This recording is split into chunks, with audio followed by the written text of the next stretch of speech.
Good evening, and welcome to our continuing series, Explorations in Savitri, as always with our beloved brother, Alok. Yesterday we began Book 3, the Book of the Divine Mother, Canto 1, the Pursuit of the Unknowable, and today we will complete this canto. Yes. So we are on page 307, about 2/3 of the way down. So as we see, the unknowable is all the realms which are beyond even the highest mind. That means all that is beyond the overmind, to use Sri Aurobindo's terminology. So the supramental and the higher world still beyond the worlds of truth, the worlds of bliss, the worlds of pure consciousness, and of course the Sachidananda and the Parabrahma. All this goes beyond. So it's roughly it is described as transcendent. So we have the individual and we have the cosmic. The cosmic is the overmind and below. It contains everything within itself. And we have the transcendent. So transcendent is all that is beyond. So it transcends. It transcends all our sensory knowledge, our intellectual knowledge, our mind, and all that we can know through the mind, even at its highest, even beyond the intuitive realm. By intuition, one can have a hint that there is this beyond, but you can't enter into it. You have to go still further. But this one is, this passage especially, it's almost foreboding. Yes, so that's the beauty. I always say that, who could express the unknowable in such terms which become so intimate and near to us. Yes. We see their description in the Vedas, neti, neti, not this, not this. Or we have another description, all this, this too, iti, iti. But here Sri Aurobindo for the first time describes in great detail what it is and yet what it is not, and it is beyond is and is not. That's the whole beauty of this. Because the moment we try to define it, we lose it. Another very interesting word we read is where nothing made could live. So here made has to be seen in the sense that all that is made by the mind, because there is something called as self-born. In spiritual terms, self-born, Swambhu, that which manifests itself out of itself. So there are Godheads even in the supramental realms. There are beings even in the bliss self, but they are not made. They are the original self-manifestation of the divine. All the rest becomes made. So all the mind and below it doesn't, cannot live there, cannot enter. That's why when we often use the word falsehood in a very crass way, and the mother says that all these codes, mental, vital, physical, they are all full of falsehood. It's built out of, it doesn't reveal the truth to us. It always distorts, conceals, shows us an appearance, but the totality which alone truth is, it's not revealed. So this is the second aspect. And the third is a dizzy verge. That's why yoga has to be undertaken when there is a call for the yoga. One reason is that the contact with the higher consciousness can be extremely disorienting. We have a certain measure by which we lead our life, and it's our safety zone, comfort zone. But the moment we enter into the touch of the infinite, these measures fall away. Nothing finite, We may still follow it because it's necessary, but we know that it doesn't contain an absolute truth. So it just falls away, and to those who are not ready, it can be very disorienting. That's why people who bracket life into neat categories, good and bad, right and wrong, moral and social and religious, scriptural, even they vanish there. And Mother says that it's very difficult for these human beings to enter into this realm because we want a foothold. Mind needs a foothold to navigate through life. But the moment it's face to face with the infinite, it doesn't know. Yes. It's like when you plunge in the middle of the sea. Before you take a plunge, this is shore, there is sea, this is Bay of Bengal, this is east, west, north, south. Take a dip and see. I know it by personal experience. You won't know the above and the below and the right and the left and the west and the east.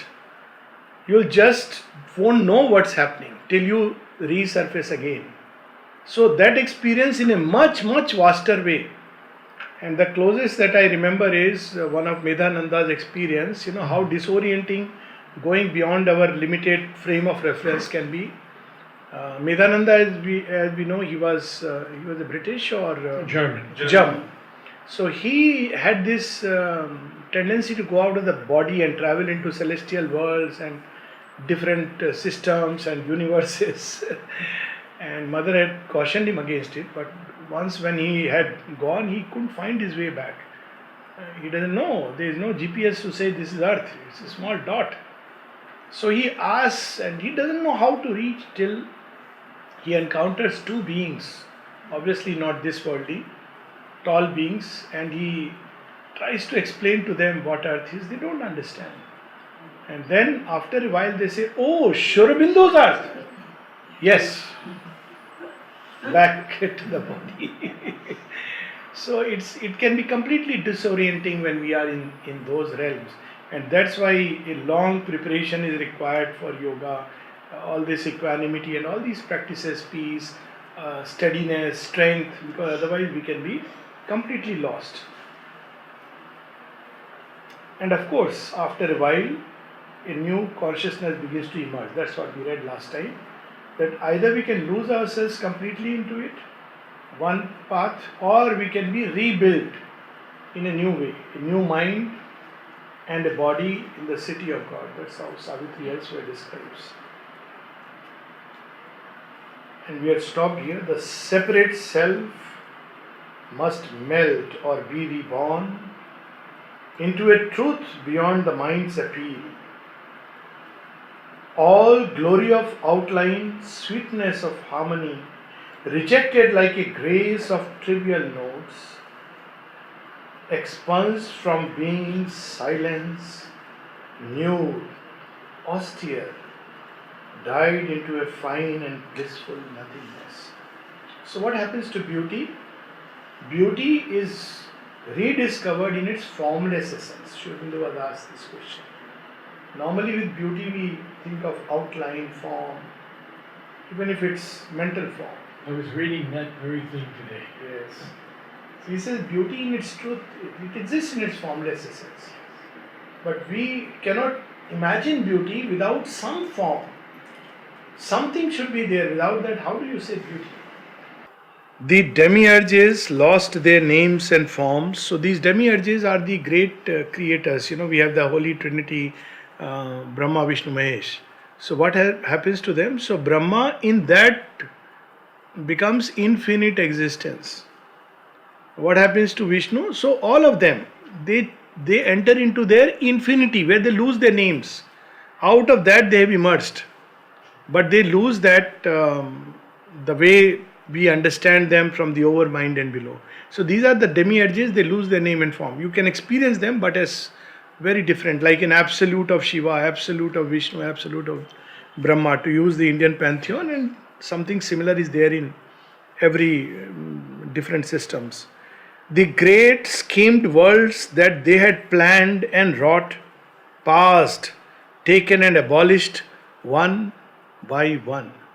What to speak of me and mine?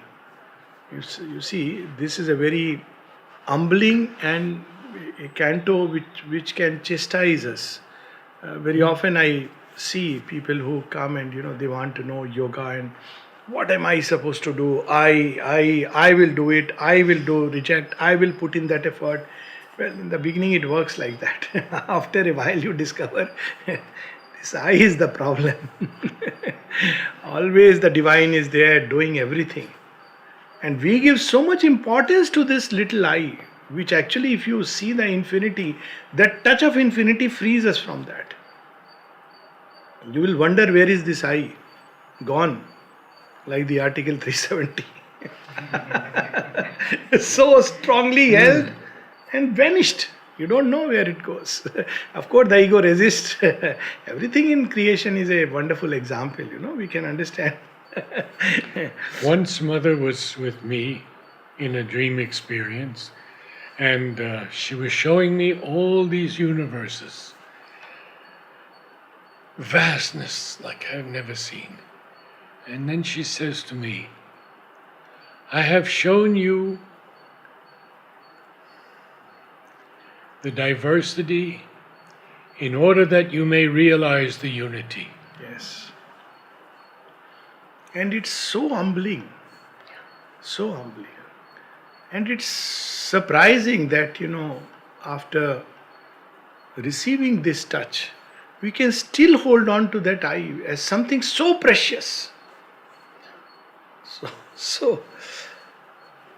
And now comes the supramental Godhead who stands at the gates of the unknowable, through whom we pass into the ultimate mystery which has no name. So there is a beautiful description. The universe removed its colored veil, and at the unimaginable end, you can't even imagine it, leave aside conceiving it. Look at the perfection of Sri Aurobindo's words, unimaginable. And of the huge riddle of created things appeared the far seen Godhead of the whole. He is far seen because even at an intuitive realm you can get a sense. Now he appears close to his right face to face. Far seen Godhead of the whole. Perhaps he is the Aditya whom one has worshipped in ancient Indian thought, from whom all has emerged, far seen Godhead. And he is whole of the whole, complete. He is not one aspect or another aspect or a third aspect, but he wraps within himself all the different aspects of the one. His feet firm based on life's stupendous wings, omnipotent, a lonely seer of time, inward, inscrutable, with diamond gaze. We see all the aspects of the supramental. Omnipotent, lonely seer. Sun, the supramental sun is often described, can see all sides, all around it. And I've always felt that line about his feet, firm based on life's stupendous wings. Yes. And of course we have the diamond gaze, attracted by the unfathomable regard, the unsolved slow cycles to their fount returned, to rise again from that invisible sea.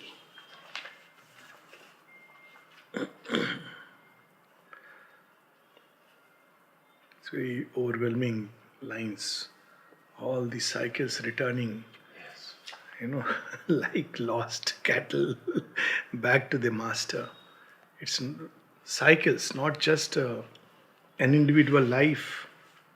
All the cycles of creation are surging up to him, entering into that sea and once again coming back. Some of the lines of Sri Aurobindo are so powerful and overwhelming. In this poem called Parbrahman, he describes it in this way. He is, we cannot say, nor he is not. For nothing too is a conception of himself unguessed. Both time and timelessness sink in that sea. Time becomes a wave, space a wandering drop. How can we imagine the consciousness of someone who wrote this, who experienced it? That's why such profound humility is required when we stand face to face with the divine.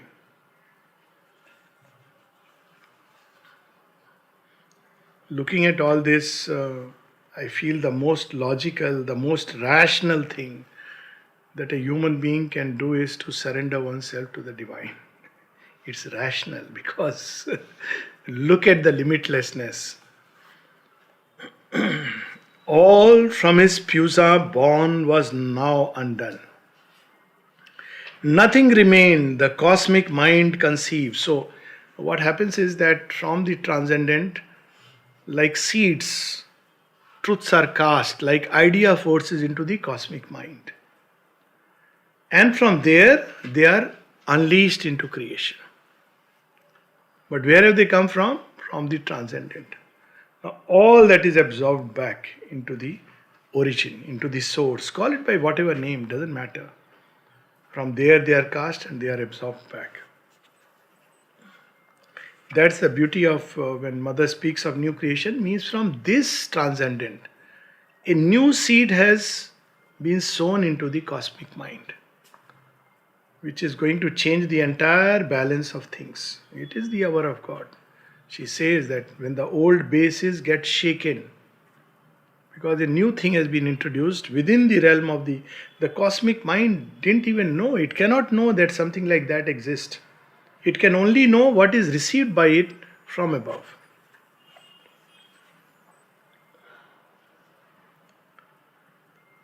Eternity prepared to fade and seemed a hue and imposition on the void. Space was the fluttering of a dream that sank before its ending into nothing's deeps. So it's beyond time and space. The spirit that dies not and the Godhead self seemed myths projected from the unknowable. So even the gods are withdrawn. That's why in ancient Indian thought, this cycles returning back. We normally hear about pralayas when an entire universe is dissolved.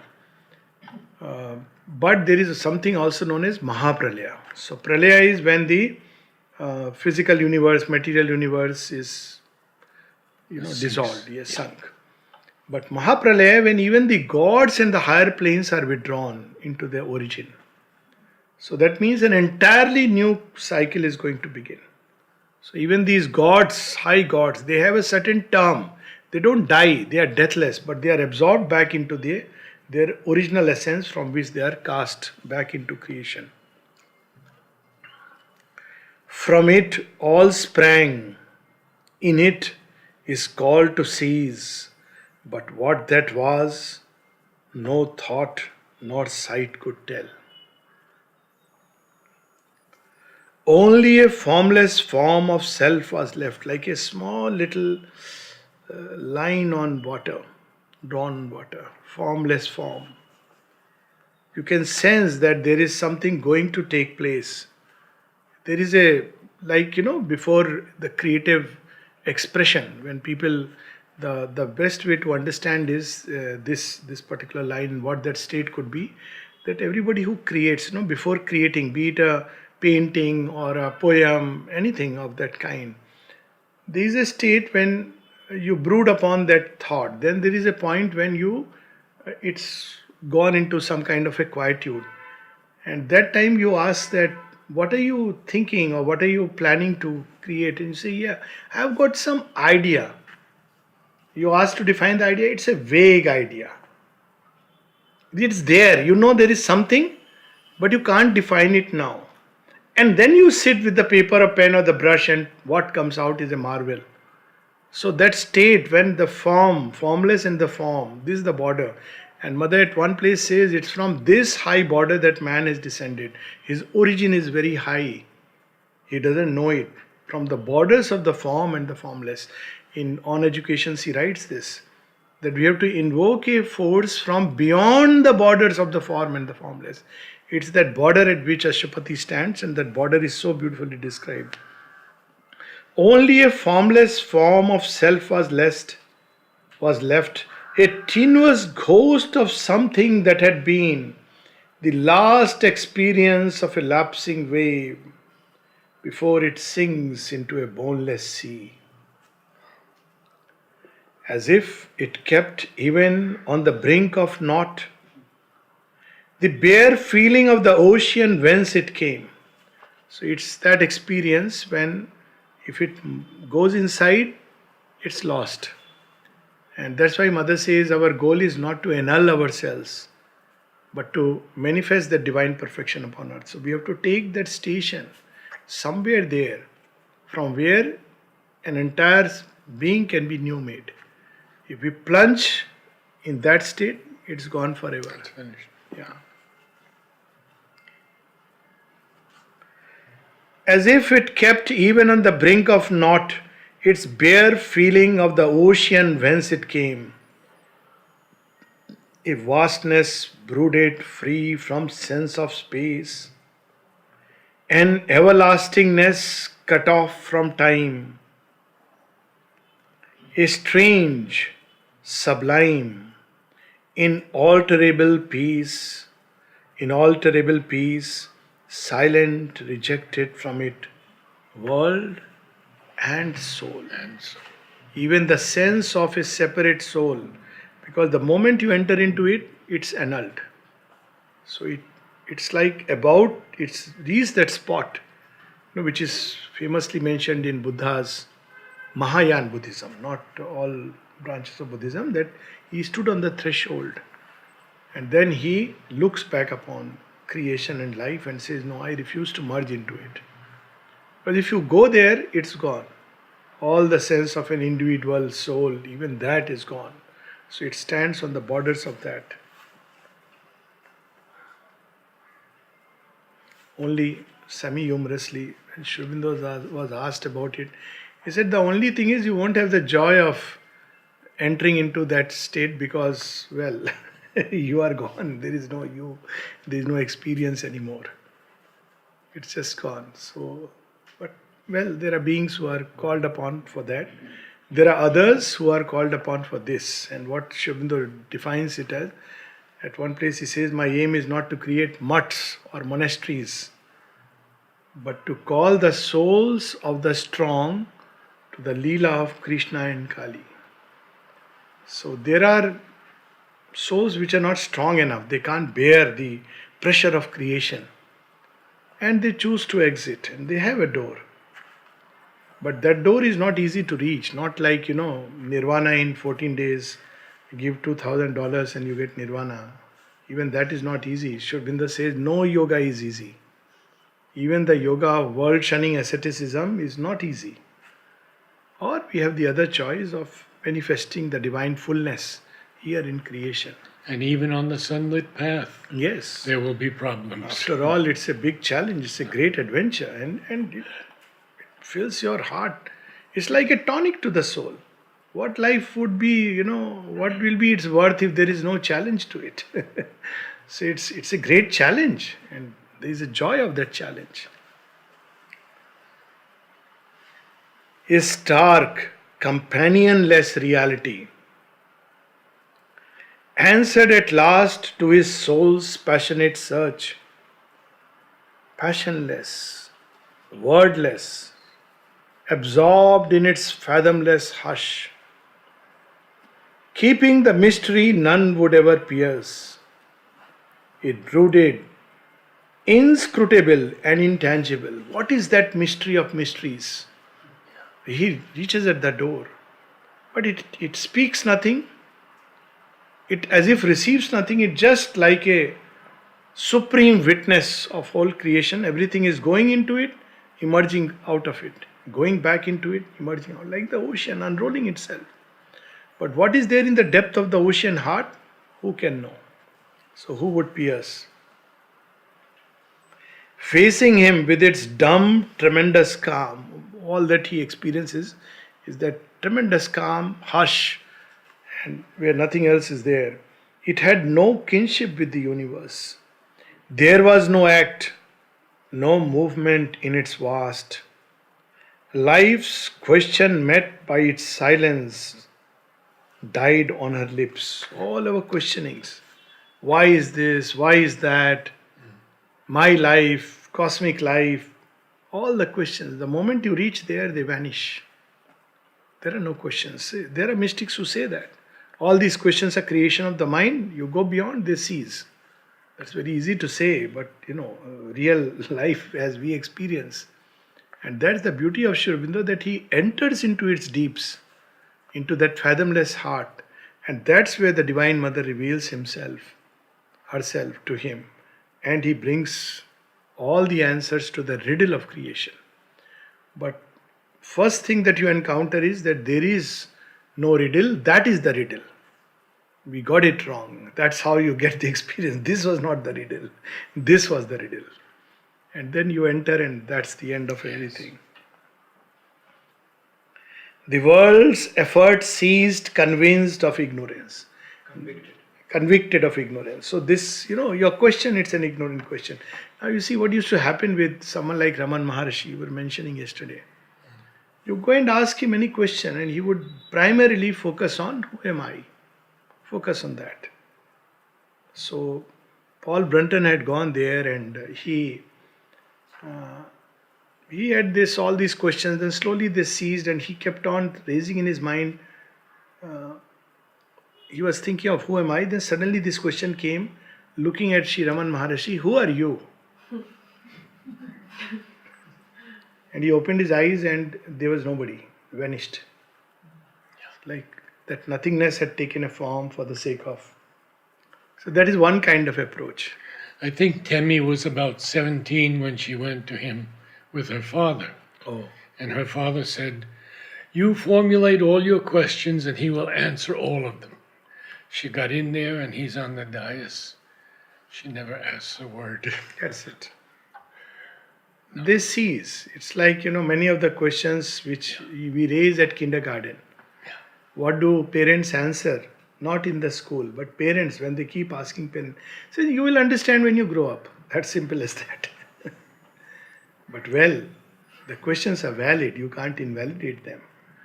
So there is a whole line of mysticism which invalidates creation, the questions, the riddle, everything. You call it pain, it's an illusion, but the pain experienced is so real, and that's where the beauty of Sri Aurobindo, he gives an answer to the cosmic riddle. But that comes little later. Right now he is describing that experience which some mystics had and they regarded it as the ultimate experience. Finding no sanction of supernal light, there was no mind there with its need to know. There was no heart there with its need to love. All person perished in its namelessness. You have a question, when you are not there, what is the question? So it vanishes. There was no second. It had no partner or peer. Only itself was real to itself. This is exactly what we have, the description of the great Purusha in the Vedantic scripture. Ekameva Dvityam, one without a second. A pure existence, safe from thought and mood. But it exists. It's not a nothingness in that sense that there is no existence. There is existence. Pure existence, the original existence. A consciousness of unshared immortal bliss. So it is existence, it is consciousness, it is bliss. Self-existent. It dwelt aloof in its bare infinite, one and unique, unutterably soul. And now comes a very important line, because very often people, when they speak of this existence, they speak of Tao or Par-Brahman, they take it that, okay, so there is no being. Yeah. When you speak of being, you have actually limited. But actually, always it sounded to me a logical paradox. If there is existence which is conscious of itself, it is a being by definition. It's not a being in the sense that we portray. A God who is up there sitting with a carrot and a stick, counting our deeds and misdeeds. That obviously that being is far beyond all this. But if there is an existence fully conscious of itself, it's a being. That's how we come to know, even at a limited level, about ourselves. We become aware of who? About ourselves in some subjective space. So the next line is a being formless, featureless and mute. You can't give it a form. You may make countless forms of him, describe him by all the qualities that we can, still you cannot exhaust. He will still remain something unknowable. And Sri Aurobindo capitalizes being. Oh, yes. He is the being that knew itself by its own timeless self. So that's why it's like when people ask, how do you know God? You know God only by identity. There is no other way. If you don't identify, you cannot know. How do you identify? Well, by the grace, it is the Lord. You reach a point where He has to identify his consciousness with yours. He had never lost it. We had lost it because of the veil of separation.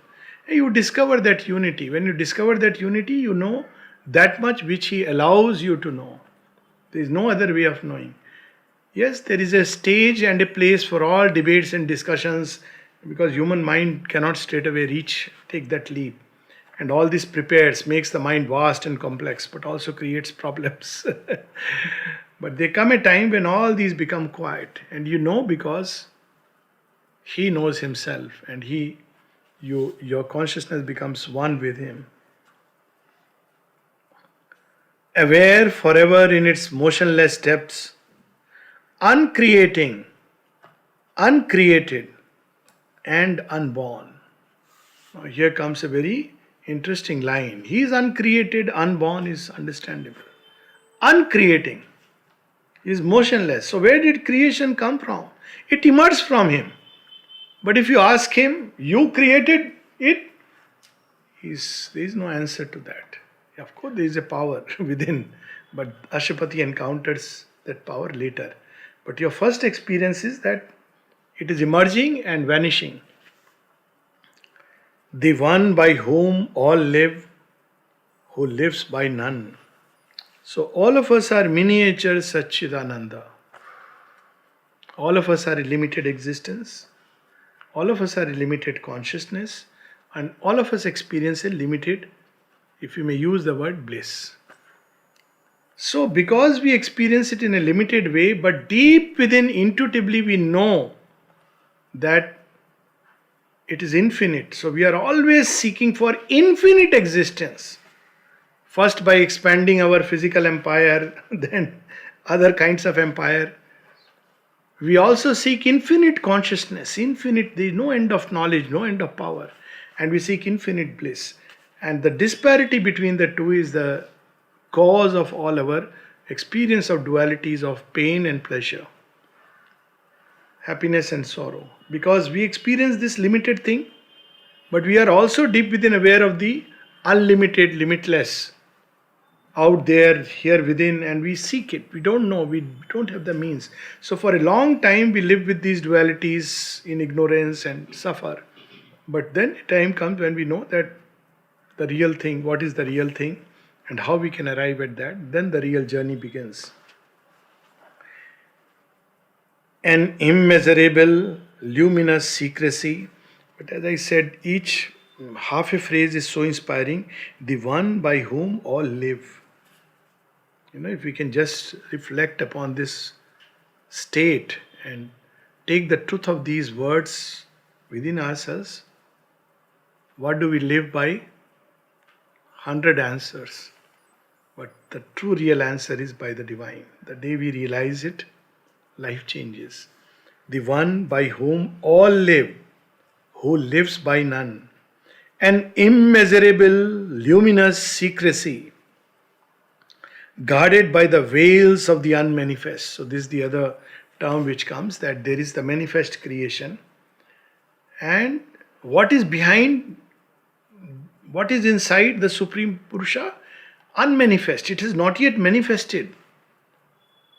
But there is something. It's like a poet's heart. So often we can use this as like, when Valmiki had not written the Ramayana, was he not the same Valmiki? Yes, he was the same Valmiki. Or Vyasa the Mahabharata. But the moment he expresses, you have the manifest Vyasa in the form of Mahabharata. And lot more which is inside the heart of Vyasa, which perhaps none can know. And there's a beautiful story about that. When Vyasa had written everything, yet he was not satisfied. There is something which is, troubling him. So Narada has to always go, divine messenger, and he says, I know the cause of your suffering. There is something within you which wants to manifest, but you have not manifested. So he says, what is it? I know there is something, but I can't put my finger on it. What is it? He says, the story of the Lord. That's how the Bhagavad is born. Because there is something which is there inside, which is not manifested.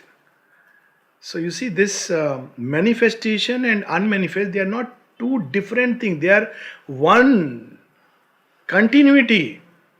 We create a opposition. So many of these great mystics, they said, oh, manifest world, it's so imperfect. But the unmanifest perfection is there, but it's one continuity. Out of the manifestation is constantly growing, progressing, moving. It's not a closed thing. Universe is expanding. Open energy systems, to use scientific terminology. So from the manifest, constantly things are flowing into the manifestation to make it more and more perfect. And there is no end to this perfection. Supramental perfection is only one step, but a crucial step. So when you look at it like this, then life becomes very fascinating. So we create this division, but this division is not there in reality. Guarded by the veils of the unmanifest, above the changing cosmic interlude, abode supreme, immutably the same, is silent cause. Oh, this is the original cause, so C capital. Is silent cause, occult, impenetrable, infinite, eternal, unthinkable, alone. So this is why, when people were asked that what is this creation, some declared it is an illusion, some said the original cause is desire, and some say it's a Leela without knowing what this Leela is about. Or one could say it is just the unfolding of the delight which is within the heart of the one. So it's the cause, but actually speaking, it's not a cause in the sense we understand. It's a constant emergence from that one of the infinite delight which goes and becomes this creation. That's why we see one thing which is a common sign of everything as a constant thread. Consciousness is a little more difficult to touch, but what is easier to touch is joy of existence. See even the material world, the mountains, the rivers, and you can feel that joy. See the world of trees, animals, you can feel the joy. But when it comes to human beings, it becomes difficult, mind you. The mind puts a veil. And this world was built by delight. Delight. It's nothing but delight unfolding itself. Now, where does pain come in? Because the delight that the form can hold is always limited.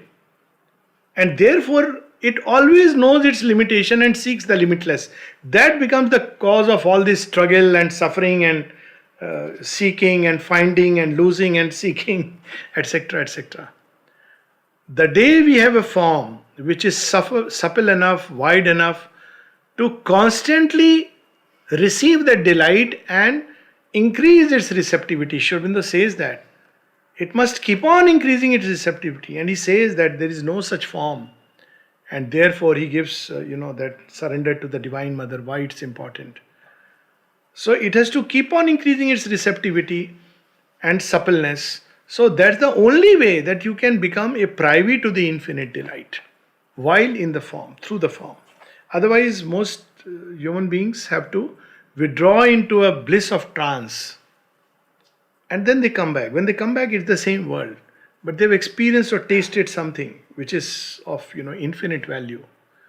But to experience it while waking in all the activities, that was Mother's experience. She says that, mystics hold these views. One is that they say these are mundane activities, and she describes it like sweeping the floor, cooking, and they say there is nothing sacred about it. So this is one type of activity, and then they say there is meditation. In meditation, you come in contact with that reality. Then she says there are other kind of people who are more religious oriented, and they say that this activity is a preparation. I can do it as a service of God. Mother says, but my experience is neither of these, something still further. All this is delight. All this is delight. And that will be the supramental experience. She one place says, it's the developed mind, people with a developed mind, they will be the most difficult people. Those who have worked upon themselves, they are the most difficult because they have very hardened ego. Whereas others, like flowers, like children, even material things, they respond very fast. Then she gives an example. What is her example? Says, water from the tap, the toothpaste, the flow, they were all dancing in joy.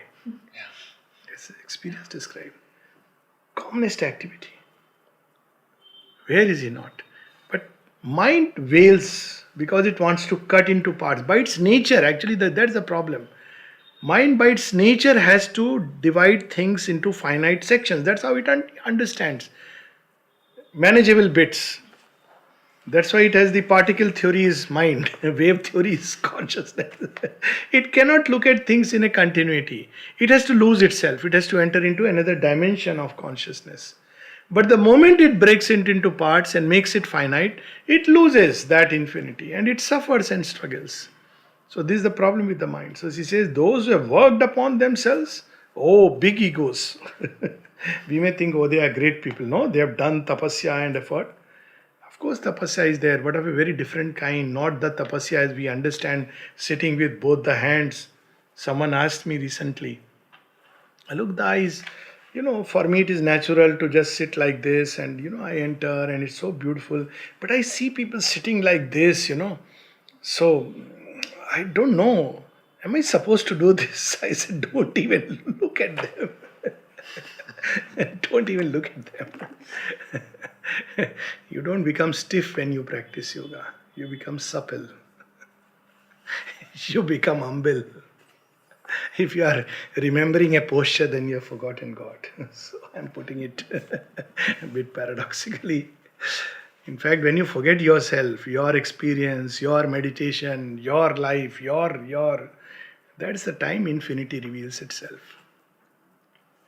So we'll stop here at the end of Canto 1 and we have a very beautiful canto. We'll start on Sunday, closer to the Lord's birthday.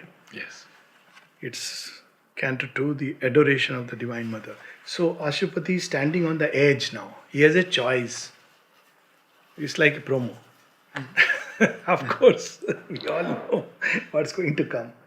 He is compelled to a tremendous choice. Like many of the mystics, he can annul himself. End of all issues. End of effort, end of suffering, end of pain, end of joy, limited joy, the end of everything. And it can absorb. It won't make a difference to the Supreme. Or he can remake himself. But how to remake himself? He does not know.